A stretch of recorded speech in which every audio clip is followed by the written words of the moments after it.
Olá, o meu nome é Delson Guimarães e no vídeo de hoje nós vamos falar o seguinte: professor de reforço escolar precisa ter formação superior?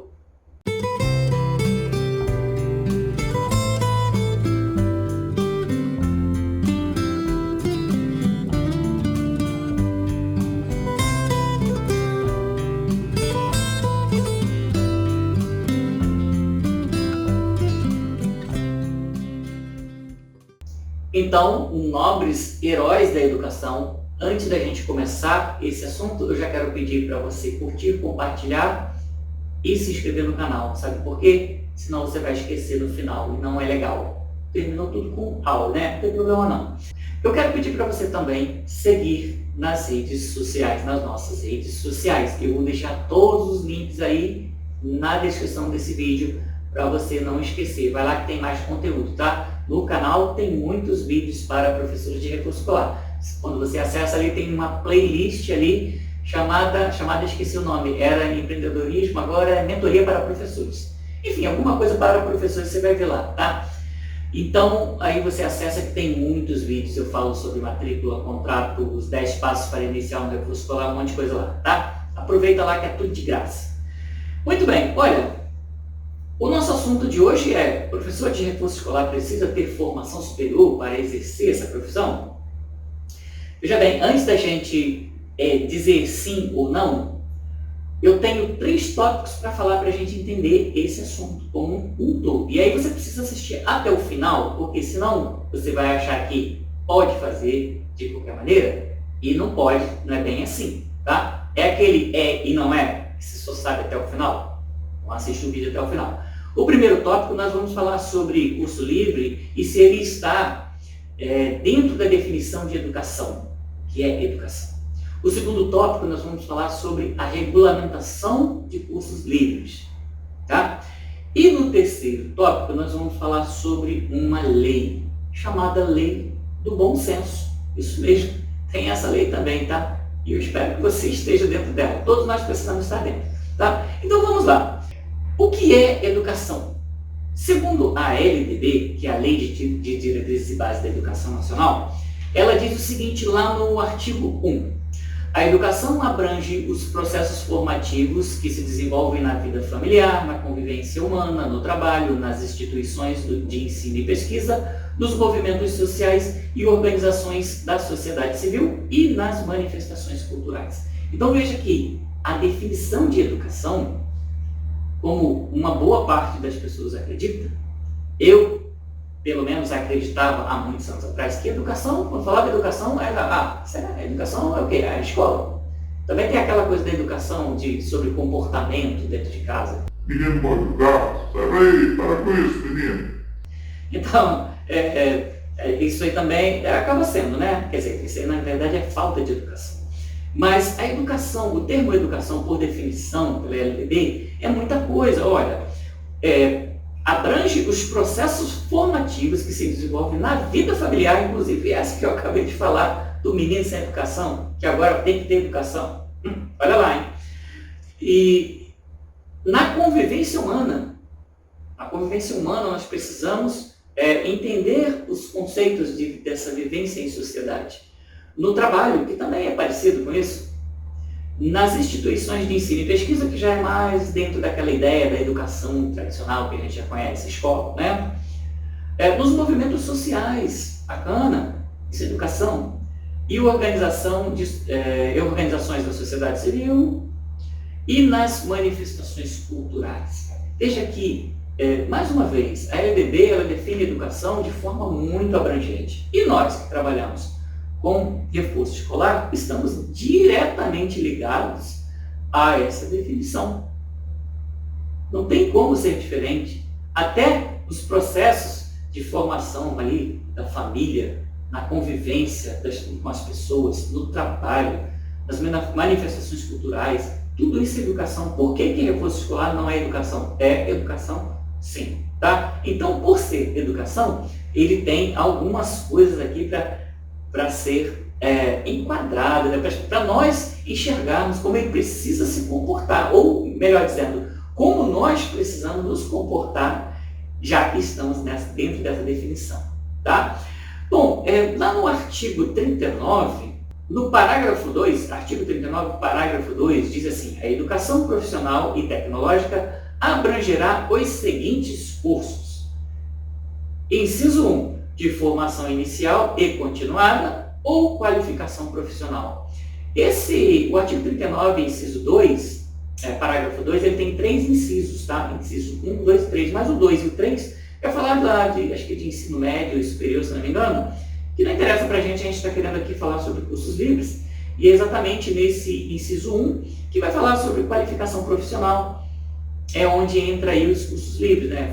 Cursos de idioma, cursos de informática e, por que não dizer, os nossos cursos que nós oferecemos aí, preparatórios, reforço escolar, também se enquadram aí nessa qualificação profissional. Por que não? Quem estuda, faz um curso aí com você de alguma coisa dentro do seu reforço, ele está se preparando para a vida profissional. Então, ele está sim sendo previsto, né, aqui na LDB. Tá? O artigo 3 diz o seguinte: o ensino será ministrado com base nos seguintes princípios. O inciso 2, aqui do artigo 3, diz assim: liberdade de aprender, ensinar, pesquisar e divulgar a cultura, o pensamento, a arte e o saber. Então veja que nós estamos livres para fazer o que fazemos. A LDB, ela deixa isso muito claro. Ela não normatiza, mas ela prevê a existência de cursos livres e a oferta desses cursos. Não só a existência, mas a oferta deles tranquilamente, sem normatizá-los, no entanto. Tá? Muito bem, a regulamentação, que agora é o segundo tópico, o primeiro foi esse da definição de educação, esse curso livre está dentro dele. O segundo tópico eu vou falar sobre a regulamentação de cursos livres. A regulamentação, ela se iniciou lá em 1997. Aliás, iniciou ali e parou ali mesmo, tá? Foi através do decreto 2208, repetindo, 2208, de 1997, lá no artigo 4 desse decreto, vai dizer o seguinte: a educação profissional de nível básico é modalidade de educação não formal e duração variável, destinada a proporcionar ao cidadão trabalhador conhecimentos que lhe permitam profissionalizar-se, reprofissionalizar-se, qualificar-se, atualizar-se para o exercício de funções demandadas pelo mundo do trabalho, compatíveis com a complexidade tecnológica do trabalho, o seu grau de conhecimento técnico e nível de escolaridade do aluno, não estando sujeito à regulamentação curricular. Então veja bem, esse decreto, ele regulamenta os cursos livres. E ao regulamentar os cursos livres, ele diz que os cursos livres não estão sujeitos à regulamentação curricular, ou seja, o MEC não interfere nesses cursos. O MEC vai dizer que na escola o professor, para dar aula tal, não sei das quantas, precisa ter lá uma licenciatura, uma pedagogia, ou não sei o que, não sei o que lá. Aqui nos cursos livres não tem regulamentação do MEC. Então não tem isso. Esse decreto, ele não, em nenhum momento ele vai dizer que precisa ter curso superior. E além disso, mesmo que tivesse, em 2004 teve um novo decreto, é o decreto 5.154, que vai revogar o decreto 2.208. Só que ele revoga o decreto anterior, mas ele sequer menciona os cursos livres. Ou seja, se existia uma breve regulamentação, com essa revogação do decreto anterior, já não tem mais nada sobre cursos livres. Porque ele revoga, ele não menciona os cursos livres e até então não tem nenhum outro instrumento que vai regulamentar os cursos livres. Ou seja, estamos aí de qualquer maneira. Só que não é de qualquer maneira. Eu gravei um vídeo aqui, inclusive, falando sobre matrícula e falei sobre a questão do Código de Defesa do Consumidor. Então, todos nós estamos debaixo de uma lei aí, né, para fazer a coisa de qualquer maneira, tá? Não tem regulamentação curricular, aquela exigência lá de ter nível superior e tudo mais, mas nós não podemos oferecer um serviço de qualquer maneira, não podemos ter práticas abusivas sobre valores e tudo mais. Então, assim, não tem regulamentação, mas também não é de qualquer maneira, tá? O próximo tópico, que é o último que eu quero falar, é sobre a questão da lei do bom senso, né? Até então não tem uma lei que regulamenta, mas tem uma lei chamada lei do bom senso. O que é essa lei do bom senso? Sou eu que estou inventando essa lei? Não, tá? Essa lei tem que estar na cabeça de todos nós, está no nosso coração, na nossa alma, porque o fato de não existir uma lei não significa que nós podemos ser aventureiros. Eu posso chegar aqui, eu não sei nada, digamos, de inglês, por exemplo. Chegar, eu vou botar Delson, tá? Não sei nada sobre uma determinada língua. Já que não tem nenhuma regulamentação, vou botar aqui aula de inglês. Eu vou lá, eu vejo umas aulinhas no YouTube, alguma coisa assim, aprendo um pouquinho, começo a dar aquela enrolada lá, eu vou tentar ganhar um dinheiro assim, fácil, né? Não, não é assim. Não podemos ser aventureiros. Para a gente encarar uma sala de aula, mesmo aqui em cursos livres, a gente precisa se preparar muito. Aliás, principalmente por ser cursos livres, por ser recurso escolar, nós temos que nos preparar muito, temos que estudar muito mais do que aqueles professores que estão lá em sala de aula. Porque eles têm lá o material deles prontinho para dar aula, está tudo ali, já tudo no esquema. Nós não, recebemos alunos dali, daqui, de lá, de tudo quanto é lugar. Então vem aluno com todo tipo de conteúdo, com os mais variados níveis de dificuldade, tá? Eu sempre digo que o professor de reforço escolar tem que estar mais preparado do que o professor em sala de aula. Porque recebemos esse tipo de situação, esse tipo de conteúdo variado e a qualquer hora, sem nenhum aviso, tá? Então, assim, não podemos ser aventureiros, tá? Tem que se preparar. Outra coisa que é importante dentro desse terceiro tópico é a questão da aptidão para a educação. Olha, desde quando eu estava no ensino médio, eu ajudava muitos colegas na matemática, né, na contabilidade. Eu fiz contabilidade no ensino médio e eu ajudei muita gente, assim, colegas que precisavam de ajuda. Eu tinha facilidade com matemática, tanto é que a minha formação é matemática, e então eu gostava de fazer isso já desde sempre.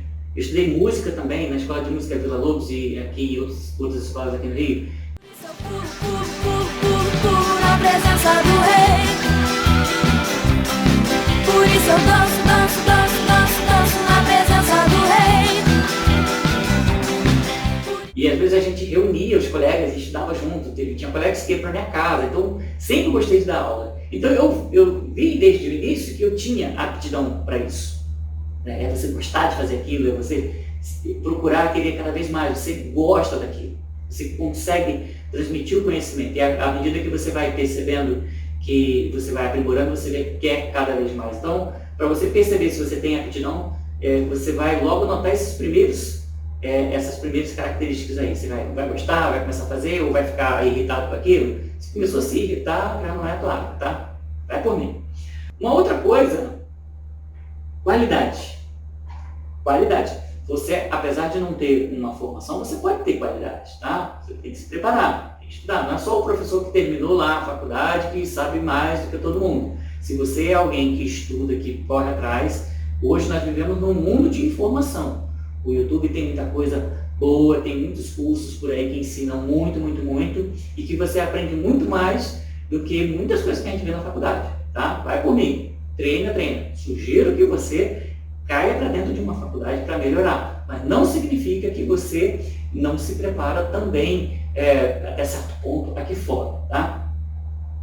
E sobre essa questão da qualidade, né, de se preparar, esse ponto de oferecer um serviço de qualidade, também a LDB, lá no artigo 3, quando ela fala que o ensino será ministrado com base nos seguintes princípios, e aí lá no tópico 1 eu falei sobre liberdade de aprender, ensinar, pesquisar, divulgar a cultura, o pensamento, a arte e o saber, não foi? Pois é, e agora aqui ela vai dizer o seguinte, no inciso 9, ela diz assim, garantia de padrão de qualidade. Então, olha, o ensino será ministrado com base nos seguintes princípios. Um deles, garantia do padrão de qualidade. Então imagina, se você está assumindo uma turma, se você não pode oferecer qualidade, algo que realmente dá resultado, assim, que está dentro, que tem um padrão, que tem, né, os processos de ensino estão todos adequados, então não se aventure, primeiro aprenda para depois ensinar. Principalmente quando se trata de ensino fundamental 1, dali do 5º ano para baixo, você precisa se preparar muito. Aliás, eu sugiro você não assumir uma turma se você não tem uma pedagogia.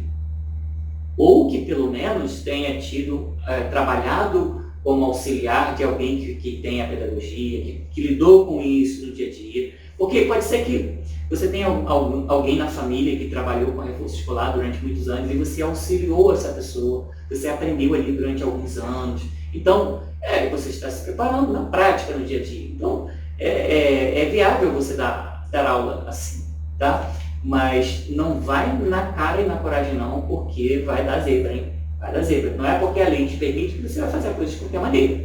Garantia do padrão de qualidade, tá? Uma outra coisa, conhecimento. E isso tem a ver com a qualidade também, né? À medida que você vai adquirindo conhecimento, a qualidade do seu serviço naturalmente vai melhorando.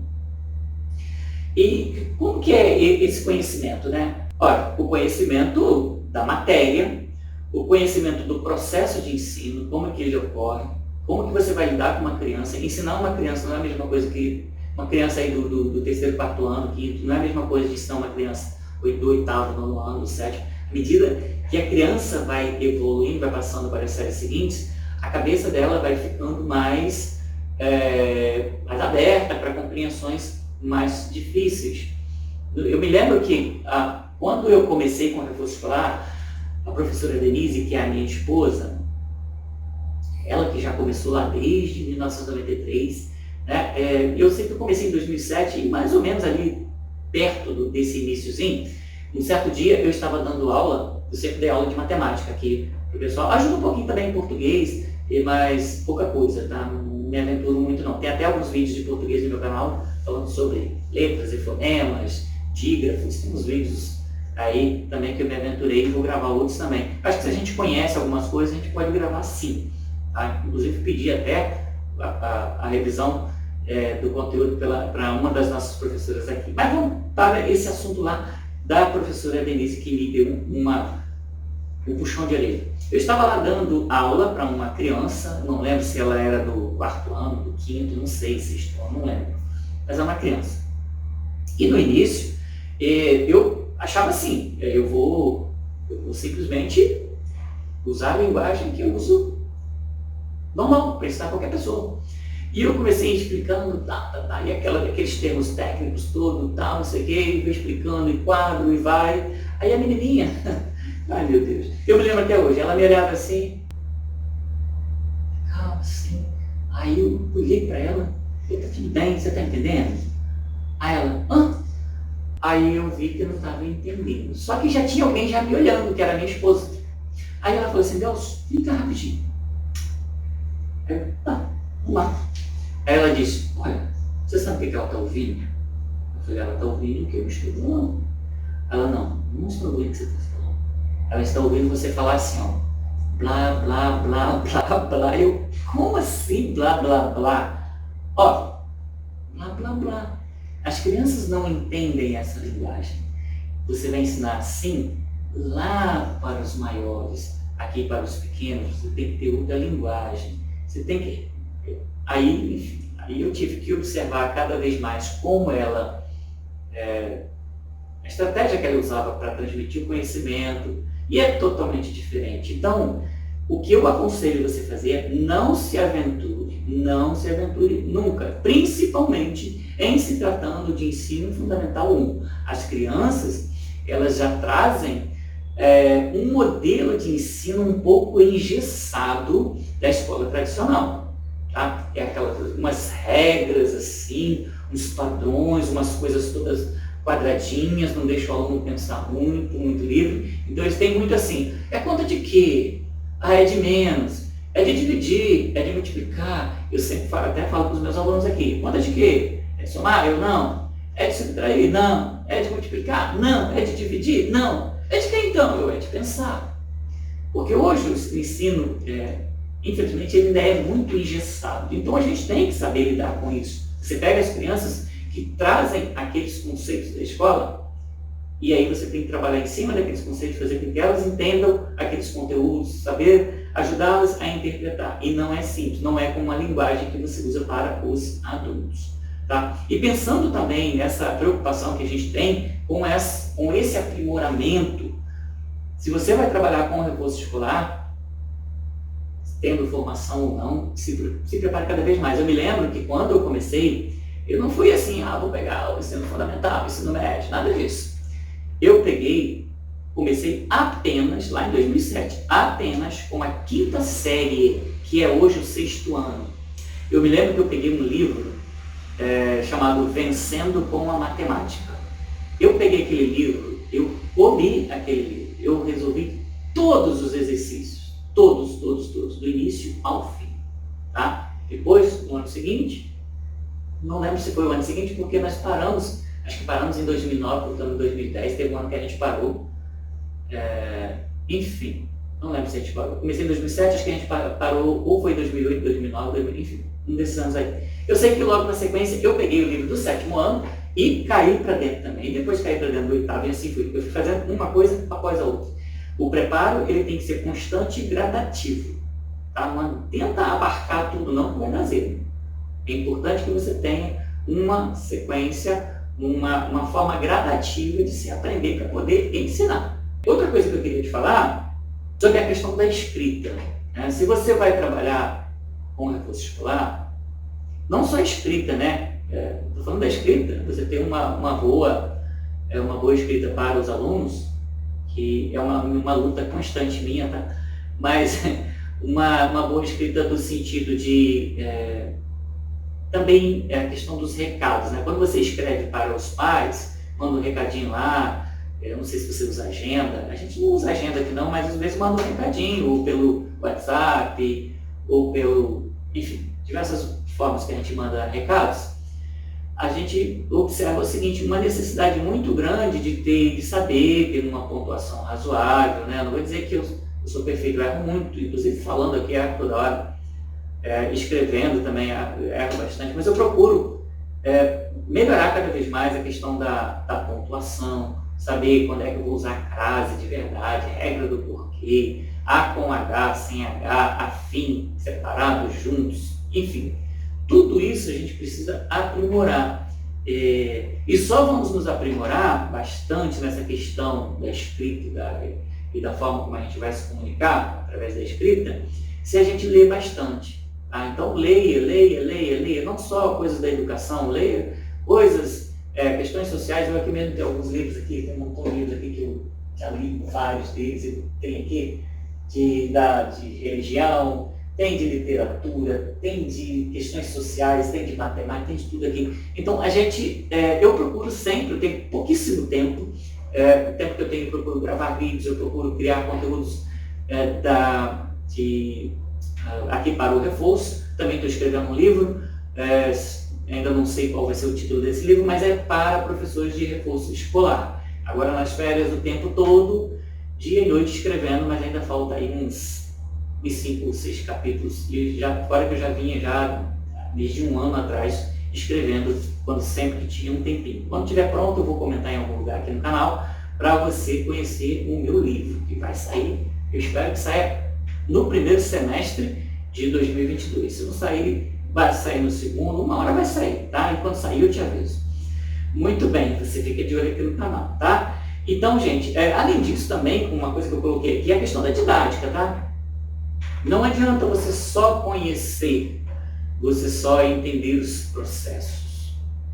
Tem que ter didática. Isso aí você tem que... Uma coisa é você saber muito, e outra coisa é você saber passar muito. Transmitir o conhecimento é uma arte, tá? Coloque isso na tua cabeça. Porque quantas vezes nós já tivemos professores aí na faculdade, não só na faculdade, no ensino médio, ensino fundamental, a vida inteira. Quantas vezes nós tivemos professores que eles falavam e a gente entendia o quê? Nada. Já tive professor na faculdade que ele falava, e eu falava assim, meu Deus, o que ele está falando? O que é isso? E definições, e conceitos, e vai. E aí você, no final das contas, para quê? Isso serve para quê? O que é isso? O que ele quer dizer? Tá? Então, a questão da didática ela é muito importante, aliás, é fundamental, principalmente para nós que trabalhamos com reforço escolar. Se não tiver didática, esqueça. Tem que aprimorar a didática, tem que ter conhecimento, tem que se preparar e muito, tá bom? Então, gente, olha só para resumir, educação é tudo isso que a gente está fazendo, tá? Cursos livres não tem regulamentação, não tem lei que vai ter uma regulamentação direta, né? Mas existe a lei do bom senso, tá? Então, já vi assim, pessoas dizerem, é exercício irregular da profissão, pessoa que está trabalhando sem formação, está exercendo a profissão irregularmente. Não é, gente, não é exercício irregular da profissão. Também não é crime, não. Já vi gente falar, isso é crime. Não é crime, gente, pelo amor de Deus, não é. Você tem liberdade para trabalhar, para oferecer o seu serviço, se não existe. Só existe crime quando há uma lei que o define como tal. Isso está na Constituição Federal, tá, gente? Então, vamos levar a sério as pessoas que estão querendo criar o seu próprio negócio, mesmo estando aí aprendendo, às vezes não tem nem, tá aí no ensino médio, mas está correndo atrás, está aprendendo, está querendo oferecer um bom trabalho, está se especializando, está buscando conhecer. Então, assim, nós não podemos ficar julgando dessa maneira, até porque muitos que são formados não têm uma boa didática, não sabem passar conteúdo. Então, nós não podemos fazer esses julgamentos, tá bom? Eu espero que você tenha gostado desse vídeo. Se você não concorda comigo, eu respeito a sua opinião, mas entenda uma coisa. A gente precisa entender que todas as pessoas têm os mesmos direitos, tá? Se ela é formada ou não e ela tem direito a ter o trabalho dela da forma como ela acha melhor, então não somos nós que vamos julgar, não somos nós que vamos buscar impedir, desencorajar. Eu acho que muito pelo contrário, nós devemos encorajar, indicar cursos que essa pessoa possa aprimorar, dar conselhos para elas fazerem uma faculdade para melhorar ainda mais, mas desencorajá-las, acho que não é por aí, tá bom? Eu espero que você tenha gostado e compartilhe aí com seus amigos. Novamente eu peço isso, tá bom? Um grande abraço e até o próximo vídeo. Tchau!